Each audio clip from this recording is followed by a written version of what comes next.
Hello বন্ধুরা, তোমাদের সঙ্গে কাঁচা ভেটকি মাছের একটা রেসিপি করছি। ছোট পেঁয়াজ, ছোট একটা টমেটো নিয়ে গ্রেট করে পরিমাণ মতন তেল দিয়ে গ্রেট পেঁয়াজটা দিয়ে ভালো করে নাড়াচাড়া করে লাল লাল করে ভেজে নিয়ে টমেটো গ্রেটটা দিলাম, দিয়ে একটু নাড়াচাড়া করে 1 চামচ হলুদ গুঁড়ো, 1 চামচ লঙ্কার গুঁড়ো, 1 চামচ জিরের গুঁড়ো দিলাম, দিয়ে একটু নাড়াচাড়া করলাম।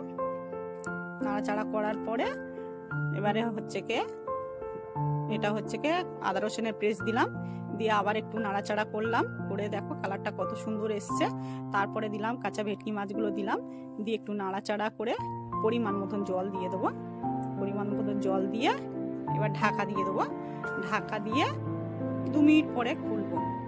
তারপরে গ্যাসটা একটু কমিয়ে দিলাম, দিয়ে দেখো কত সুন্দর কালারটা এসছে। বা ধনেপাতা দিয়ে নামিয়ে নিলাম। দেখুন কত সুন্দর কালার এসছে।